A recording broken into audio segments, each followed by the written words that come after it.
You're listening to The Rick Howe Show, where Halifax comes to talk. News 95.7. Now, here's Rick. 10:47 right now here on this Thursday morning. While some critics say it plays on the fears about immigrants, some suggest it's racist. They're accusing the People's Party of Canada of backing white supremacy. The issue was that billboard that featured People's Party leader Maxime Bernier with the message, "Say no to mass immigration." Well, crews did remove the billboard on the Bedford Highway after a public outcry yesterday. And joining me with some thoughts this morning is the People's Party of Canada candidate in South Shore St. Margaret's. He would be Rob Monk. Rob, good morning to you. Good morning, Rick. Thank you for joining us here this morning. I guess my first question, are you a white supremacist?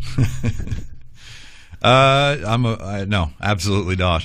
What about your party, the People's Party of Canada? I was in Ottawa, a couple weekends ago now, for a big conference that the party put on, and I was amazed at the diversity within that crowd, and I certainly never heard anything that would lead me to believe that the party is in any way racist. Some people believe, though, that the message, "say no to mass immigration," panders to the fear about immigrants, plays up to those fears. And what are your thoughts on that? Well, first of all, as I'm sure you're fully aware, being in the industry that you're in, it's hard to say anything without offending somebody. Yeah. For example, I was on CTV last night, had an interview, and they mentioned a poll at the end of the interview. Now, I understand it's not a scientific poll, but if you look at the numbers, the overwhelming, I don't want to say support for the sign, but overwhelming support that it wasn't taken down, which means that it's a minority-held position, at least according to that poll, that it came down. Yeah. I have a real concern, as others do as well, that a small but very vocal and very active minority is trying to, again, stifle free speech, because all the People's Party, and correct me if I'm wrong here, Rob, the People's Party of Canada wants to talk about immigration. You don't want to eliminate immigration, do you? No. All right. Tell us, what is the People's Party policy here on immigration to Canada? Well, first thing I got to say is that for me to eliminate immigration, to personally be in support of that would be silly, as my wife is a Polish immigrant that I sponsored about 11 years ago now. And we had a big process to get her here. And one of the reasons was it took around 2.5 years for her to get her permanent residency card. And one of the reasons is that at that time there was I don't think any way to see it other than an objectively false refugee crisis from Czech Republic, which slowed down her papers a lot. So much, in fact, that she was subjected to a second medical test before she was able to come in. So the People's Party platform is not one of anti-immigration. It is simply for us to understand who's coming in and to give the benefit to those who are doing everything legally and properly. But is this aimed at a particular culture or ethnic group? Is this aimed at perhaps fewer immigrants from the Middle East, for example? I don't think it doesn't matter where you come from. What matters is that you share the values that are endemic in Canadian culture, and I mean, to me, those are obvious. But I'd also like to say, this is why we have elections, right? So we bring up the subject, they disagree, they don't vote for us, and then we go home or we win, and then the people have spoken. So this is the idea I like to portray, and that's a Canadian value. Maxime Bernier said yesterday. Said he defends the message, "say no to mass immigration." He talked about mass immigration being 350,000 immigrants that came to this country last year, and he wants to cut back in that number. Do you have a number at all that the party has settled on as to how many immigrants you would allow into this country? The platform has stated the number between 100 and 150,000 immigrants a year, which is kind of rolls back the numbers to maybe before we started really ramping up the numbers. Yeah, but we're told that our death rate far outstrips our birth rate right now, and that we rely on immigrants to keep this country kind of afloat here. So what do you say to that? Well, there's two things on that. First of all, that's absolutely true. There's nothing false about that. The two reasons, the two things that we hope to accomplish through the immigration policy that the People's Party puts forward is to be able to put the numbers to a point where we can adequately interview and understand those coming into Canada. So it's not a we need them situation. It's a we got to make sure we're doing it in a responsible manner. And I think that Canadians have the right to ask that the immigrants come in be aligned with their values for this, what is the best country on earth. We want to keep it that way. And I kind of have an argument of like more the merrier as long as I can have, but we need to be able to verify it. The other thing that is hope to accomplish is that of the number that on the average over 10 years of the immigrants that have come to Canada, 250,000 is roughly the average. I'm just using round numbers here. And the average for Nova Scotia is around 3,000, which is why I said in my interview yesterday on the CTV that it's not an issue for Halifax. Right? This is kind of that was my one issue with the billboard is that it's just not in a good area. Yeah. So I have absolutely no issue with immigrants.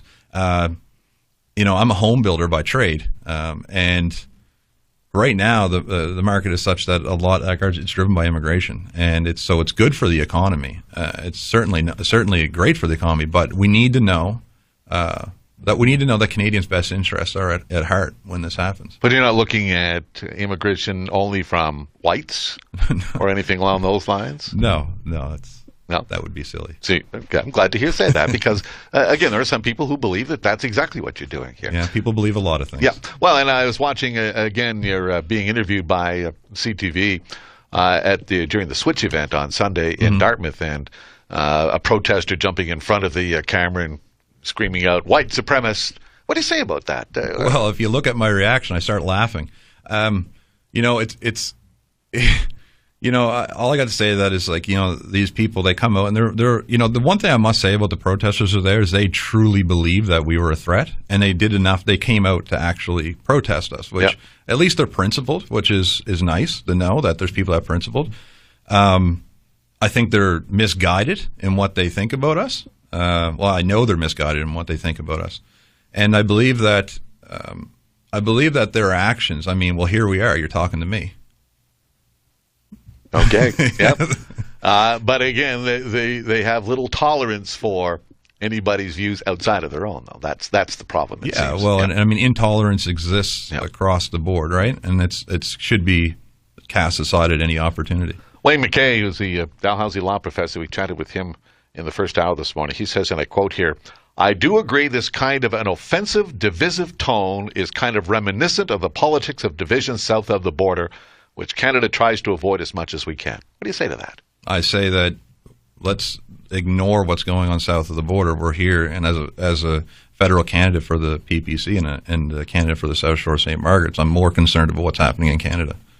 But speaking of what's going on in Canada, the latest surveys suggest you're only polling, you being the People's Party of Canada, only about 4% of support in this country. It's a big mountain you've got to climb here if you're going to think of winning an election. What are your chances here in Nova Scotia, do you believe? I genuinely believe that as this message becomes known to people, that more people will grasp it and run with it and understand that it is actually in favor of Canadians and the votes. Now, the problem is right now we have people worried about things like vote splitting and that kind of thing, and it'll come up. It will. Those numbers are definitely not there to stay. I think we're in a position to surprise a lot of people. And one of the reasons I believe that is the People's Party is really the party of leave me alone. Yeah. And so those people are not necessarily, out and vocal. These are people that just want to live their life and have the government not run it for them. You were a conservative before this. Yeah. So and split from the party after the leadership vote that elected Andrew Scheer's. Yeah. So I voted in every election since I could vote for Conservatives. The last election, I actually purposely spoiled my ballot, specifically because Stephen Harper, I felt, was bringing a little bit too much power to the Prime Minister's office, and I'm a small government guy. I don't want big government. I don't care what name you have in front of what party you belong to. Yeah. I don't care. I don't want big government. I don't want government. I believe in personal responsibility, individual freedoms, fairness, and respect. Those are the four tenets of the People's Party, and I will scream those from the rooftop. Libertarian, it seems. I wouldn't. I don't think I personally fit in there. Yeah. I believe government does have a role, but I jokingly say I might be the only person, or this party might be the only people running for a powerful position to reduce their power. Yeah. Well, it's an interesting. Certainly, the People's Party has certainly added a new twist to this whole thing. Again, I think that you've also focused some debate on immigration, which I think is a legitimate issue here. That I've pointed out that a recent poll in June suggested 63% of Canadians think that we need to have more limits on the number of immigrants we bring to this country. So I don't know if the People's Party is pandering to that particular segment, but I think you've done the country a service by opening the door to get a discussion, I think, about an issue that's important here. I genuinely don't think we pander. I think we just tell what we believe. And if that happens to not be popular, well, that's unfortunate, but it's what we believe, and we stick to our beliefs. We're principled people. Well, I appreciate you dropping by here to shed some more light on the People's Party of Canada. Good luck in South Shore St. Margaret's there, Rob. Thank you very much. Rob Monk is his name. He is the People's Party candidate in the coming federal election in South Shore St. Margaret's, and it is now 2 minutes before 11 o'clock. We're going to break here for a news update coming up, and then it's your turn to sound off this morning. We've got an open hour coming up.